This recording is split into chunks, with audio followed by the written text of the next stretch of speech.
আসসালামু আলাইকুম। প্রিয় দর্শক, অন্য মঞ্চের আলোচনায় আপনাদের সকলকে আমন্ত্রণ জানাচ্ছি। আমাদের আজকের আলাপের বিষয় মূলত ট্রাম্পের দূত গোর শেখ হাসিনা সম্পর্কে কি বার্তা নিয়ে আসছেন। আপনারা জানেন যে আগামী 30 জুলাই ডোনাল্ড ট্রাম্পের বিশেষ দূত সার্জিও গোর, যিনি দিল্লিতে মার্কিন রাষ্ট্রদূত হিসেবেও দায়িত্ব পালন করছেন, তিনি বাংলাদেশ সফরে আসছেন। সেই আলাপটা করব। আর এই আলাপে আমাদের সঙ্গে যুক্ত আছেন ভারতের প্রখ্যাত সাংবাদিক চন্দন নন্দী। চন্দন দা, আপনাকে স্বাগতম। থ্যাংক ইউ সাজ্জাদ ভাই। আমরা মূল বিষয় ভিত্তিক আলাপের আগে বাংলাদেশে আজকে খুব বড় ধরনের একটা ঘটনা ঘটে গেছে, সেই আলাপটি দিয়েই শুরু করতে চাই। আর সেটি হচ্ছে বাংলাদেশের বর্তমান মহামান্য রাষ্ট্রপতি আজকে পদত্যাগ করেছে। এই মুহূর্তে বাংলাদেশ বলা যায় মার্কিন খানিকটা কর্তৃত্বাধীন, অনেকটা মার্কিন এখানে একটা ইশারা আছে। যেটি বলি না কেন, মার্কিন দূত যে মুহূর্তে বাংলাদেশে আসছেন ঠিক সেই মুহূর্তে বাংলাদেশের রাষ্ট্রপতির পদত্যাগ ঘটল। এই বিষয়টিকে আপনি কিভাবে দেখছেন? সাজ্জাদ ভাই, আমার মনে হয় এটা একটা অত্যন্তই ইম্পর্টেন্ট কোয়েশ্চেন, খুবই ক্রিটিক্যাল কোয়েশ্চেন, যেটার কোনো নির্দিষ্ট মানে যেটাকে আমরা বলি সিঙ্গেল আনসার হয় না। হ্যাঁ, কেন কিনা এখনো কিন্তু আমার মনে হয় অনেক প্রশ্ন আছে, জটিল প্রশ্ন জড়িয়ে আছে, অনেকগুলো ইস্যুস জড়িয়ে আছে।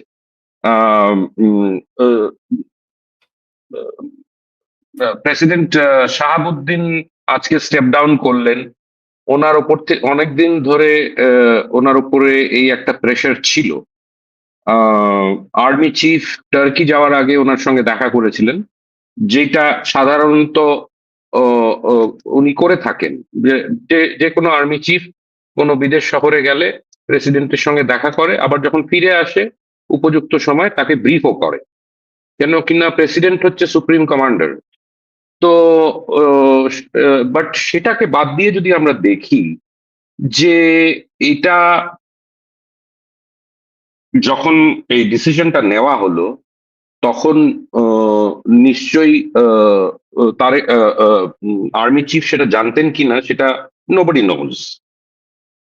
তারপরে তড়ি ঘড়ি করে পার্লামেন্টের স্পিকার হাফিজ উদ্দিন আহমেদকে ডাকিয়ে পাঠানো হলো। উনি ছিলেন ব্যাংককে। উনি পত্রপাঠ ফিরে এলেন এবং ফিরে এসেই কিন্তু অনেকে এক্সপেক্ট করছিল যে এটা শনিবারে হতে পারে বা রবিবারে হতে পারে, কিন্তু এত তাড়াতাড়ি করে ফেললেন উনি, যেটা আর কি মানে which took everybody by surprise in a way. আর এর মধ্যে যেটা আমরা কিছু কিছু খবর পেয়েছি, ফুললি কনফার্মড বলবো তা না, যে আর্মি চিফ ওয়াকারুজ্জামান, জেনারেল ওয়াকারুজ্জামানের আগামীকাল ফেরার কথা, 25 তারিখে ওনার টার্কির সফর থেকে। কিন্তু যেটা শোনা যাচ্ছে উনি হয়তো আজ রাতেই ফিরে আসবেন। কিন্তু এর সঙ্গে প্রশ্নটা হলো যে উনি কি ফিরতে তাহলে দেরি করে ফেললেন? বাট এটাও ক্লিয়ার হয় না যে উনি দেরি করে ফেরা মানেই যে পরে ওনাকেও হয়তো বদলে দিতে পারে, সেইটা আমরা এখনই বলতে পারি। কেন কিনা আমরা কোনো কনফ্লিক্ট দেখিনি তারেক রহমান সাহেবের সরকার এবং নতুন আর্মি চিফের ক্ষেত্রে। আপনাদের সবারই খেয়াল থাকবে যে কদিন আগে একটা বাংলাদেশ আর্মির একটা মহড়া হয়েছিল, যেখানে তারেক রহমান সাহেব গিয়েছিলেন। বেশ একটা কনভাইভিয়াল অ্যাটমসফিয়ারে উনি ওই মহড়াটা অ্যাটেন্ড করেছিলেন। তো সেখানে এখন আমাদের এগুলো হয়তো আমরা আগামী দিনগুলোতে জানতে পারবো যে যে আর্মি চিফ কি জানতেন যে প্রেসিডেন্ট চুপ্পুর হয়তো আর বেশি দিন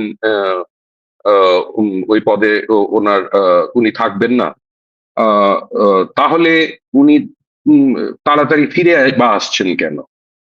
তো এই নানান জটিল প্রশ্নগুলো রয়েছে। এটা হলো নাম্বার ওয়ান।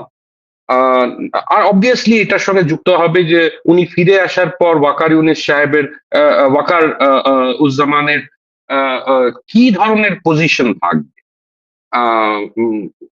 তো এই প্রশ্নগুলো কিন্তু আছে, থাকবে কিছুদিন, হয়তো কিছুদিন পরে আমরা এগুলো জানতে পারবো, বা এমন ইভেন্টস ঘটতে পারে যেটা সেলফ এক্সপ্লেনেটরি হয়ে যাবে আর কি। এটা হলো নাম্বার ওয়ান। এটা হলো যেটাকে আমরা বলি, মানে অনেকগুলো জড়িত এটার সঙ্গে জড়িত হচ্ছে মার্কিন যুক্তরাষ্ট্রেও যে যারা মিস্টার সার্জিও গর, যে ভারতে উনি অ্যাম্বাসেডর মার্কিন যুক্তরাষ্ট্রের, এবং সাউথ এশিয়া আর সেন্ট্রাল এশিয়ার কিছুটা হলেও দেখেন, অলদো পল কাপুর হচ্ছেন অ্যাসিস্ট্যান্ট সেক্রেটারি, কিন্তু এই জায়গাগুলোর মধ্যেও গর সাহেবের ইন্টারেস্ট আছে, ডিপ্লোম্যাটিক রোল প্লে করেন। তো আমাদের দেখতে হবে আমেরিকার ওপরে এটা কি ধরনের ইম্প্যাক্ট ফেলবে, আর আরেকটা দেখতে হবে হচ্ছে ভারতের উপরে কি ধরনের ইম্প্যাক্ট হবে। ভারতের জন্য আমরা সবাই জানি যে চুপ্পু সাহেব শেখ হাসিনার প্রেসিডেন্সিয়াল নমিনি ছিলেন, ওনাকে ইউনূস সরকার রিটেন করেছিলেন। আর এই যে 5-6 মাস তারেক রহমান সাহেবের যে সরকার আছেন, তারাও ওনাকে রিটেন করেছিলেন। তাহলে এই মুহূর্তে চুপ্পু সাহেবের স্টেপ ডাউন করা, এটার সঙ্গে কোনো ডোমেস্টিক পলিটিক্যাল ডেভেলপমেন্টের কোনো সম্পর্ক আছে কিনা, সেটা আবার যুক্ত হয় বাংলাদেশের ডোমেস্টিক পলিটিক্স এর সঙ্গে। আমরা এটা বুঝতে পারছি যে সার্জিও গর যে ঢাকায় আসবেন 30 তারিখে, ওনার মেইন এজেন্ডা আইটেম কি থাকতে পারে। অবভিয়াসলি ডিপ্লোম্যাটিক যে সার্জিও গোরে ঢোকার আগে আমি এই প্রশ্নটা একটু সেরে নেই। ওয়াকারুজ্জামান, এই যে আজকে যে আমরা বদলের বাংলাদেশ দেখছি, এই বদলের বাংলাদেশের পেছনে ওয়াকারুজ্জামানেরও কোনো না কোনো ভাবে যুক্ততা আছে, বা সরাসরি বা যেভাবেই হোক যুক্ততা আছে। কিন্তু হ্যাঁ, এই মুহূর্তে একটা বড় ঘটনা ঘটে গেল যে রাষ্ট্রপতি অপসারণ, ওয়াকারুজ্জামান বাইরে। ওয়াকারুজ্জামানের কপালেও কি দুঃখ আছে? এমন দুঃখ আছে, আমরা কদিন আগে দেখলাম নৌপ্রধান স্বাভাবিক অবসরে গেছেন, বিমান প্রধানও হয়তো এবছরই অবসরে যাবেন, ওয়াকারুজ্জামান আগামী বছর যাবেন। ওয়াকারুজ্জামানের কপালেও কি এমন কোনো দুঃখ আছে কি? এরকম কি মনে হয়? দেখুন, আমার যেটা মনে হচ্ছে, যে আমি যেটা শুনতে পারছি আর কি বিএনপি কোয়ার্টার্স থেকেই, যে ওয়াকারুজ্জামানকেও হয়তো সরে যেতে হবে, কিন্তু সেটা ইমিডিয়েটলি হবে কিনা সেটা নিয়ে আমার ঘোর সন্দেহ। কেন কিনা ওয়াকারুজ্জামান 2024 জুন মাসে ওনাকে নিয়োগ দেওয়া হয়েছিল শেখ হাসিনা থাকাকালীন। তারপর থেকে উনি আছেন, ইন্টারিম সরকার এলেন, উনি একটা অত্যন্ত ইম্পর্টেন্ট রোল প্লে করেছিলেন। আর কিছু কিছু লোক তো বলেই যে উনি কিন্তু ইফেক্টিভলি উনি চার্জে ছিলেন, অ্যাটলিস্ট ম্যাক্রো লেভেল ইস্যুগুলোকে যদি আমরা দেখি আর কি। তো উনি যেভাবেই রোলটা প্লে করেছেন, ও একটা পজিটিভ সাইড আমাদের সেটা দেখতে হবে, যে উনি এক ধরনের স্টেবিলিটি কিন্তু মেনটেন করেছিলেন। আমরা দেখেছি যে ইন্টারিম সরকারের সময় চরম অরাজকতা ছিল, ল অ্যান্ড অর্ডারের সিচুয়েশন খুব খারাপ ছিল, তার সঙ্গে ইকোনমিক তো বাদই দিলাম। তো আর ওই সময়ই কিন্তু ইন্টারিম সরকারের সময়ে কিন্তু আমাদের খেয়াল থাকা উচিত সবারই, যে তখন যে মে মাসে ন্যাশনাল সিকিউরিটি অ্যাডভাইজার হলেন খলিলুর রহমান গত বছর, তখন উনি এসে ওই করিডোরের কথা বলেছিলেন, রাখাইনে করিডোরের কথা। তখন কিন্তু জেনারেল ওয়াকারুজ্জামান খুবই কুইক এবং একটা ডিসাইসিভ রোল প্লে করে ওটাকে আটকে দিয়েছিলেন। পরবর্তীকালে এখন আমরা একটা ইকোনমিক করিডোরের কথা শুনছি, বাট সেটাতে we can discuss about that letter. তো আমার মনে হচ্ছে যে একটা স্টেবিলিটি কিন্তু উনি প্রোভাইড করেছিলেন। আমরা দেখেছিলাম যে এই 20 মাসের মধ্যে মানে প্রায় 2 বছর হতে 2 বছর প্রায় হতে যাচ্ছে আর কি। এই 2 বছরের মধ্যে কিন্তু বহুবার আর্মি মধ্যে প্রচুর রদবদল হয়েছে। হুম। আহ, নানান লেভেলে হয়েছে। তারপরে যখন তারেক রহমান সাহেব এলেন, ঠিক তার আসার আখ্যান দিয়ে কিন্তু যে চেঞ্জেস গুলো হয়েছিল তাতে আমরা বুঝেছিলাম যে ওয়াকার সাহেব নিজের পজিশনটা আর্মির মধ্যে অনেক বেশি কনসলিডেট করে ফেলতে পেরেছিলেন। সেই পজিশন কিন্তু এখনো আছে, ওনার লোকজনরা কিন্তু এখনো আছে নানান গুরুত্বপূর্ণ জায়গায় আর্মিতে। হ্যাঁ। তো সেখানে তারেক রহমান সাহেব কি চাইবে যে ইমিডিয়েটলি প্রেসিডেন্ট মোহাম্মদ শাহাবুদ্দিন সাহেবের রেজিগনেশনের পর এখন একজন অ্যাক্টিং প্রেসিডেন্ট আছেন, উনি কি চাইবেন যে আর্মির চিফকে ইমিডিয়েটলি সরিয়ে দিয়ে অন্য কাউকে নিয়োগ করে আবার একটা আর্মড ফোর্সেস এর মধ্যে একটা ইনস্টেবিলিটির মতন চলে আসতে পারে? আমরা জানি যে ওয়াকার সাহেবের একটা ইম্পর্টেন্ট পাওয়ার সোর্স ছিল হচ্ছে ওনার দুজন অন্য ব্যাচমেট, নেভি চিফ এবং air force chief. Navy chief admiral Nazmul Hasan কদিন আগেই 23 তারিখে উনি কিন্তু ফর্মালি চার্জ হ্যান্ড ওভার করেছেন নতুন যে ইনকামবেন্ট এলেন আর কি, মিসবাহ সাহেব, তাকে, অ্যাডমিরাল মিসবাহকে। তো রাইট। তো আমরা কি তারেক রহমান সাহেব কি চাইবে যে ইমিডিয়েটলি আবার একটা ডিফেন্স ফোর্সের মধ্যে জেনারেলি আর আর্মির মধ্যে পার্টিকুলারলি কোন ধরনের ইনস্টেবিলিটি, এই পাওয়ার জকিং গুলোকে নিয়ে সেই জায়গাগুলোকে কি উনি চাইবেন ডিস্টার্ব করতে? তো প্রশ্ন আছে।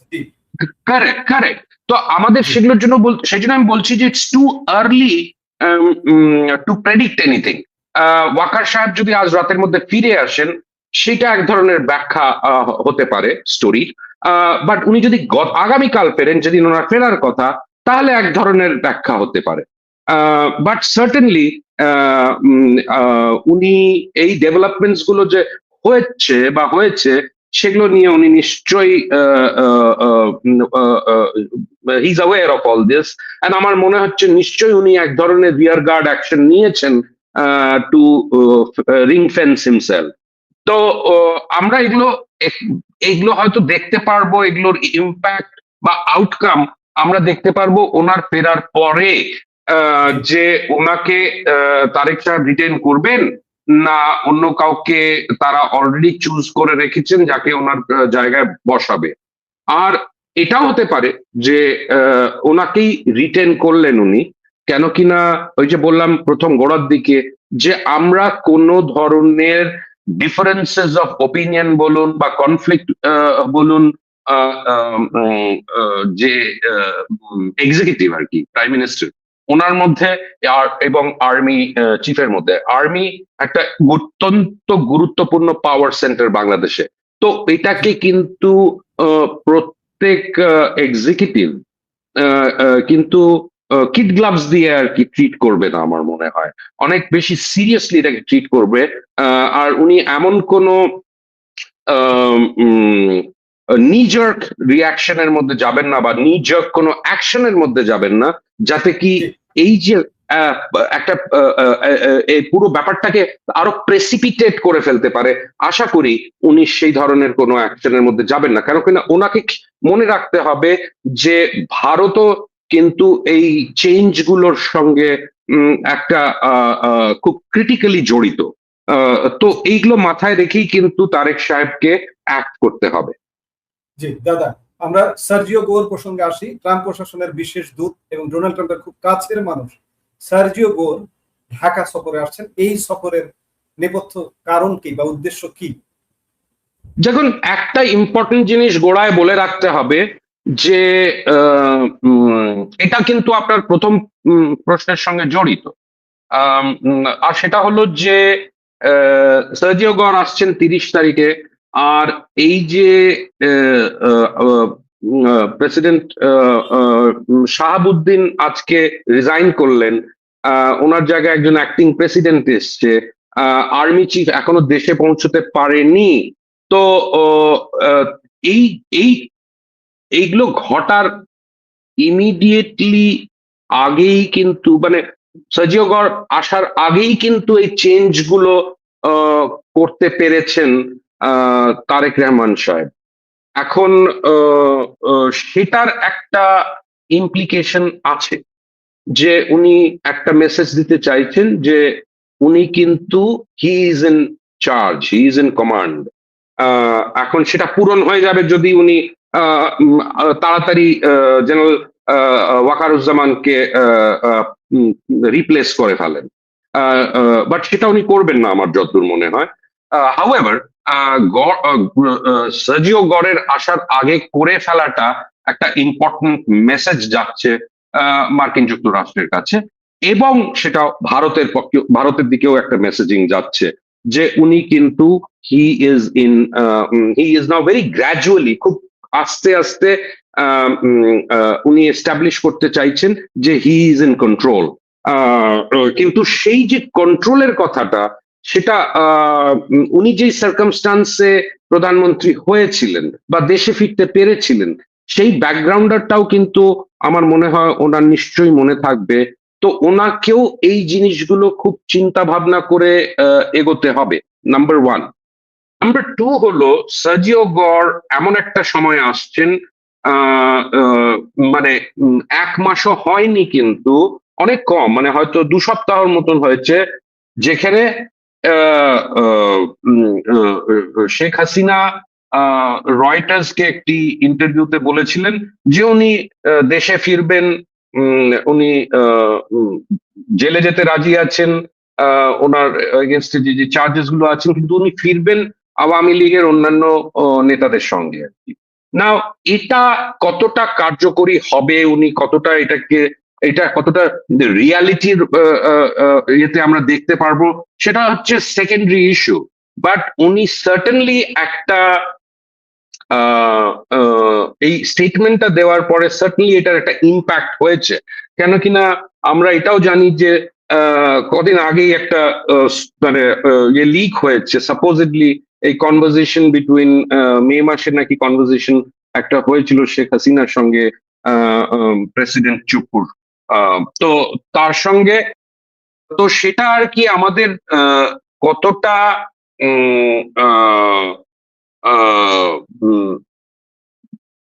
কতটা এটা কতটা এটা এগোবে সেটা আমাদের দেখতে হবে। আর সার্জিও গড় যেই প্রপোজালটা নিয়ে, উনি কিন্তু সেটা নিশ্চয়ই আওয়ামী লীগের ফেরত আসার বা শেখ হাসিনার ফেরত আসার একটা অ্যাটমসফিয়ার বা একটা কন্ডিশন তৈরি করার জন্যে, এটাও আমরা বুঝতে পারছি। তার ডিফারেন্ট অ্যাসপেক্টস গুলো, তার ডিফারেন্ট এলিমেন্টস গুলো আমরা জানি না, অবভিয়াসলি আমরা জানি না, বাট সার্টেনলি সার্জিও গড়ের আসার পেছনে সবচেয়ে মেইন পয়েন্ট ওনার এজেন্ডাতে যেটা থাকবে, সেটা হচ্ছে আওয়ামী লীগকে কিভাবে এই পলিটিক্যাল স্পেসে আবার ফেরানো যায়। ল অ্যান্ড অর্ডার বা তার বিরুদ্ধে যে কেসেস আছে, মামলা আছে, সেগুলো একটা অন্য জিনিস, কিন্তু একটা ইনক্লুসিভ পলিটিক্যাল অ্যাটমসফিয়ার, একটা ইনক্লুসিভ পলিটিক্যাল গ্রাউন্ড, সেটাকে কিভাবে কার্যকরী করা যায়, আমার মনে হচ্ছে যে সার্জিও গড়ের মেন উদ্দেশ্য এটাই হবে। আর এটার সঙ্গে তখন প্রশ্ন ওঠে যে এই জিনিসগুলোর জন্যেই কি চুপ্পু সাহেবকে স্টেপ ডাউন করে যেতে হলো কিনা। এখন আমরা জানি না তারেক সাহেবের পলিটিক্যাল এজেন্ডাতে কি কি আছে আর কি, লিস্ট অফ টু ডুজ আর কি, সেখানে কি কি উনি করতে যাবেন আমরা we are not clear yet. But certainly আমার মনে হয় যে সার্জিও গড়ের মেইন থ্রাস্ট কিন্তু বাংলাদেশের পলিটিক্যাল গ্রাউন্ড রিয়ালিটি বা পলিটিক্যাল গ্রাউন্ডটাকে আরেকটু ইনক্লুসিভ করা যায়, সেইটাই কিন্তু আমার মনে হয় সবচেয়ে বড় বার্তা নিয়ে আসবেন, এবং হয়তো একটা মেকানিজমও নিয়ে আসতে পারেন উনি। সো উই হ্যাভ টু মানে ওয়েট অ্যান্ড ওয়াচ যে দাদা, 30 তারিখের পর কি ধরনের রূপ ধারণ করে বা কি ধরনের স্ট্যান্ড তারেক রহমান সাহেবের গভর্নমেন্ট নেয়। দাদা একটু ঢুকতে চাই, সেটি হচ্ছে যে একটা গুঞ্জন আছে, বাতাসে একটা গুঞ্জন আছে যে আওয়ামী লীগ প্রধান শেখ হাসিনার সাথে সার্জিও গোরের একাধিক বৈঠক হয়েছে দিল্লিতে। এই যে সার্জিও গোর বেশ অনেকদিন পরে ইন্ডিয়াতে দায়িত্ব নেবার বেশ অনেকদিন পরে, বলা যায় বেশ 6-7 মাস তো হবে দায়িত্ব নিয়েছেন, এত পরে আসছেন, তিনি কি যথেষ্ট প্রস্তুতি নিয়ে আসছেন? আরেকটি কোশ্চেন, যে যে আমেরিকা আওয়ামী লীগ সরকারকে মাইনাস করতে চাইলেন, সেই আমেরিকা কি এখন বাংলাদেশে ইনক্লুসিভ পলিটিক্স চাইছে? আমার মনে হয় যে দেখুন, আহ, এখন পলিটিক্যাল কমপ্লেক্সিটি যে বাংলাদেশে আছে এখনো, এবং পলিটিক্যাল আনসার্টেনটি যে এখনো। বৈঠকের ব্যাপারে কি কোনো কিছু আছে দিল্লিতে, সার্জিও গোর শেখ হাসিনা বৈঠক? না, আমরা না, যে আমার কাছে শুনেছি আমিও যে হয়তো একাধিকবার দেখা হয়েছে, কিন্তু এগুলো নিয়ে কোনো কোনো ধরনের অফিসিয়াল স্টেটমেন্ট তো ভারত দেয়নি, না মার্কিন যুক্তরাষ্ট্র থেকেও ইয়ে করা হয়নি। কিন্তু আমরা আনকনফার্মড রিপোর্টস যেগুলো পাই আর কি, তার থেকে বোঝা যায় যে সার্জিও গরের সঙ্গে হয়তো দেখা হয়েছে। শেখ হাসিনা নিজের পলিটিক্যাল নেতাদের সঙ্গে, পার্টির নেতাদের সঙ্গে দেখা করেছেন, অন্যান্য কর্মীদের সঙ্গে দেখা করেছেন, এগুলো কমন নলেজ। বাট সার্টেনলি উনি যে ইন্টারাকশন গুলো করেছেন ওনার পার্টি কলিগসদের সঙ্গে এবং অন্যান্য সাপোর্টার্সদের সঙ্গে, উনি কিন্তু সেখানে কোনোভাবেই এই ইস্যুগুলো রেজও হয়নি, কারো সাহস হয়নি অবভিয়াসলি এগুলোকে রেজ করার, বা উনিও এগুলো নিয়ে কোনো মন্তব্য করেননি, কোনোভাবে ইঙ্গিত দেননি। তো বাট একটা সার্টেন জায়গায় আমরা পৌঁছতে পারছি যে উনি গত 1 বছরের মধ্যে যতগুলো ইন্টারভিউ দিয়েছেন, সেখানে কিন্তু উনি অ্যান্টি আমেরিকান কোনো ধরনের মন্তব্য করেননি। তার থেকে আমাদের একটা জিনিস পরিষ্কার হয় যে উনি হয়তো রিয়েলাইজ করেছেন যে এই বৈরী সম্পর্কের থেকে বেরিয়ে একটা একটা কনফ্লিক্ট ট্রান্সফরমেশন, রেজলিউশন হয়তো বলা যাবে না ইমিডিয়েটলি, বাট এমন একটা জায়গায় আসতে পেরেছেন যে উনি মার্কিন যুক্তরাষ্ট্রকে হয়তো সেটা এইটুকু কনফিডেন্স দিতে পারছে যে ওনাকে হয়তো সেই স্পেসটা, পলিটিক্যাল স্পেসটা অন্তত দেওয়া যায়। তারেক রহমান সাহেব একটা ইলেকশন জিতে এসছেন, উনি সার্টেনলি চাইবেন যে এই ম্যান্ডেটটা কমপ্লিট হোক। দেশে অনেক ধরনের বাংলাদেশে অনেক ধরনের ঘটনা ঘটে যেতে পারে যার থেকে পলিটিক্যাল সিচুয়েশন কমপ্লিটলি চেঞ্জ হয়ে যেতে পারে, বাট সেটা আমরা যদি নাও ভাবি এখন, বাট একটা স্টেবিলিটি যদি দরকার হয়, সেটা কিন্তু মার্কিন যুক্তরাষ্ট্রের ক্ষেত্রেও দরকার হবে। তারাও চাইবে যে একটা সার্টেন স্টেবিলিটি বাংলাদেশে ফিরুক, যাতে কি এই অবজেক্টিভ আছে সেটা যাতে পূরণ হয় আর কি। তো আমাদের এখন দেখতে হবে যে এই জায়গাটা অত্যন্ত ডেলিকেট, যে কিভাবে এই স্পেসটা তৈরি হবে। সেটা কি তারেক রহমান সাহেব রাজি হবেন, এগ্রি হবেন যেতে, যে উনি এই স্পেসটাকে আওয়ামী লীগকে উনি উনি ওনাকে দিতে হয় আর কি, ওনাকে আর কি। এই জিনিসগুলো কিন্তু অত্যন্ত ক্রিটিক্যাল হয়ে দাঁড়াবে। সেজন্য আমি বললাম এই মেকানিজমটা কি হবে, সেইটা হয়তো, সেই বার্তাটা নিয়েই হয়তো সার্জিও গর তারেক রহমানের সঙ্গে আলোচনায় বসবেন। অর্থাৎ আপনি দাদা এটি বোঝাতে চাইছেন যে মার্কিন যুক্তরাষ্ট্রের যে মনোভাবটা ছিল সেটা এখন অনেকটা পরিবর্তন হয়েছে, পতন, আওয়ামী লীগ সরকার পতন মুহূর্তে শেখ হাসিনা বা আওয়ামী লীগ এটি অন্ততপক্ষে বোঝাতে সক্ষম হয়েছেন যে না, আমরা তোমরা এক, কিংবা মার্কিন যুক্তরাষ্ট্র সম্পর্কে কোনো নেগেটিভ কথা না বলা, এগুলো ইতিবাচক কিছুই মিন করে, তাই তো? সার্টেনলি আমার মনে হয় যে এগুলো এক ধরনের ডিপ্লোম্যাটিক মেসেজিং, যে আমি মার্কিন যুক্তরাষ্ট্রের বিরুদ্ধে কিছু বলবো না, কেন কিনা আমাকে রিয়ালিটিটা দেখতে হবে। আমার পলিটিক্যাল ফিল্ডের যে ক্ষতিটা হয়েছে, আমার নেতারা ফেরত যেতে পারছে না, আমার কর্মীরা ঠিক মতন কাজ করতে পারছে না, তো সেখানে কিন্তু ওনাকে সেই রিয়ালিটিটাকে দেখতে হবে যে মার্কিন যুক্তরাষ্ট্রের যে ইনফ্লুয়েন্সটা বাংলাদেশে ঘটেছে লিবারেশনের পরে, এই 53 বছর পরে যে মার্কিন যুক্তরাষ্ট্রের একটা স্ট্রং প্রেসেন্স বা ফুটপ্রিন্ট বা প্রেসেন্স যাই বলেন যেটা হয়েছে, সেটা কিন্তু আনডিনায়েবল। সেটা কিন্তু হয়তো আগামী কয়েক বছর এই ইনফ্লুয়েন্সটা থাকবে। আর তাকেও কিন্তু এই রিয়ালিটির সঙ্গেই ওনার রাজনীতিটা করতে হবে ওনাকে। তো সেখানে ইন্ডিয়া কি ধরনের রোল প্লে করবে, ইন্ডিয়া কি সেই ধরনের অ্যাটমসফিয়ার তৈরি করবে? লস দেখতে গেলে ইন্ডিয়ারও হয়েছে, বাট সেখানে কিন্তু মার্কিন যুক্তরাষ্ট্র এটাও জানে যে বাংলাদেশকে একটা একটা স্থির জায়গা বানাবার জন্য সেটা নর্মাল পলিটিক্যাল ইয়ে থেকে দেখুন বা জিও পলিটিক্স এর ইয়ে জায়গা থেকে দেখুন, সেখানে কিন্তু এটা ওনাকে করতেই, ওনাকে এই জায়গাটাকে দিতে হবে। সেই জন্যই কিন্তু একটা পলিটিক্যাল স্টেবিলিটি দরকার পড়বে, নাম্বার ওয়ান। নাম্বার টু হচ্ছে যে চায়নার ভিজিটটা কিন্তু তারেক সাহেবের সার্টেনলি ভেরি ভেরি ইম্পর্টেন্ট।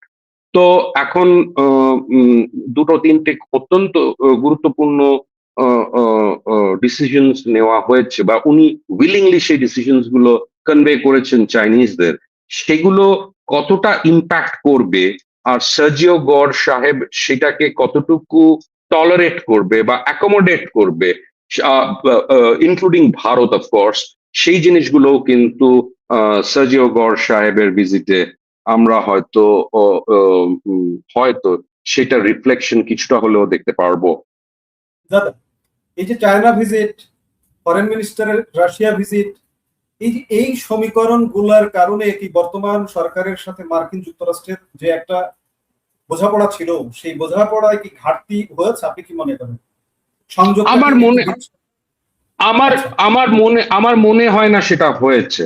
আমার মনে হয় যে আমেরিকা আর ভারত দুজনই রিয়েলাইজ করছে যে কিছু কিছু ক্ষেত্রে, ইকোনমিক ইয়ের ক্ষেত্রে অন্তত, সেখানে কিন্তু বাংলাদেশ অনেক ডিপেন্ডেন্ট চায়নার সঙ্গে, আগেও ছিল আর কি, সেটা শেখ হাসিনার আমলেও কিন্তু এই ইকোনমিক যে রিলেশনশিপটা, সেটা নিয়ে কিন্তু প্রবলেম ছিল না। প্রবলেমটা হয় তখনই যখন এটা ওই সিকিউরিটির কাছাকাছি চলে যায়।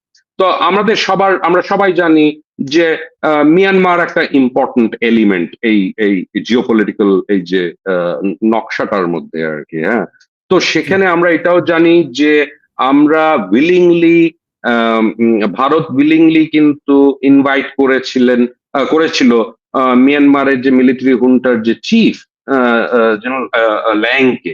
তো তারপরে আমরা দেখেছি যে জেনারেল ল্যাং এর ফেরত চলে যাওয়ার পরে কিন্তু আরাকান আর্মির উপরে ট্রিমেন্ডাস মিলিটারি প্রেসার অ্যাপ্লাই করেছে মিয়ানমার মিলিটারি ঝুন্টা। আর আমরা এটাও জানি যে ইন্ডিয়া কিন্তু চাইছে চায়নার সঙ্গে একটা মোটামুটি ওয়ার্কেবল রিলেশনশিপ যাতে তৈরি হয়, সেটাও কিন্তু ভারত চাইছে। এগুলোর নানান ধরনের ইমপ্লিকেশনস আছে, সেই ইমপ্লিকেশনস কমপ্লেক্স ইমপ্লিকেশন, সেগুলোতে না গিয়েই যদি আমরা বলি যে এই টলারেবল একটা জায়গায় যদি রাখতে পারে তারেক রহমানের সরকার তার চায়নার সঙ্গে ডিলিংস গুলো, তাহলে আমার মনে হয় যে এই সরকার কিন্তু হয়তো তার যে 5 বছরের টার্ম, সেটা কিছুটা অন্তত হয়তো উনি কভার করতেই পারবেন। যেটা আমরা অনেক সময় ভাবছিলাম কি এই খুব রিসেন্টলি আর কি, প্রচুর লোক ভাবছিল যে বাংলাদেশে একটা ইনস্টেবিলিটি চলছে, ল অ্যান্ড অর্ডার ঠিক নেই, গভর্নমেন্টের ডিসিশনস গুলোর মধ্যে প্রবলেম হচ্ছে। তার থেকে আমাদের এমন একটা ধারণা হয়েছিল যে এই সরকার কতদিন টিকবে। বাট আমার মনে হয় যে এই 6 মাস is too less a time. আর সেটা হয়তো মার্কিন যুক্তরাষ্ট্র আর ভারতও জানে যে এটা এই সরকারকে স্টেবিলাইজ করাটাও ইম্পর্টেন্ট। আর সেই জন্যই কিন্তু ভারতের প্রধানমন্ত্রী নরেন্দ্র মোদী তারেক রহমান সাহেবকে একটা ইনভিটেশনও পাঠিয়েছেন ব্রিক্স এর সামিটে অ্যাটেন্ড করতে। সেটা হচ্ছে রাইট, সেটা কিন্তু সেপ্টেম্বরের 12-13 তারিখ নাগাদ হওয়ার কথা। তো আমাদের ওয়েট করতে হবে, আমরা জানি যে তারেক রহমান সাহেবের জুন মাসেই হয়তো আসার কথা ছিল, কিন্তু সেটা হয়নি। উনি প্রেফার করলেন যে উনি মালয়েশিয়া যাবেন, তারপরে চায়না যাবেন। ইতিমধ্যে সেপ্টেম্বরে কিন্তু ওনার জাপানেও যাওয়ার কথা আমি শুনেছি। তো এই যে এই ক্যালিব্রেটেড ভাবে উনি ওনার ফরেন পলিসি যেটা পার্সু করছেন, তার মধ্যে তারেক রহমান সাহেবকেও ভাবতে হবে। উনি হয়তো ইমিডিয়েটলি এটা জানা যাবে না, বাট নিশ্চয়ই এক্সটার্নাল ফরেন মিনিস্ট্রিতে, বাংলাদেশের ফরেন মিনিস্ট্রিতে নিশ্চয়ই এটা নিয়ে নানান ধরনের কথাবার্তা চলছে। নানান ধরনের খলিলুর রহমান সাহেবও এটার সঙ্গে হয়তো ইনভলভ থাকবেন, যে ভারতে আসার ব্যাপারটা ওনারা কবে বাংলাদেশের মানুষের সামনে ওপেনলি বলবেন যে হ্যাঁ, প্রধানমন্ত্রী তারেক রহমান সাহেব ভারতে যাবেন, অমুক অমুক তারিখে যাবেন। সো এই জিনিসগুলো কিন্তু এই কমপ্লেক্স ইকুয়েশনের মধ্যে ফিট করতে বা সাজাতে হবে ইন দ্য ব্যাকড্রপ অফ এই যে চেঞ্জেস গুলো ডোমেস্টিক্যালি হলো আর কি।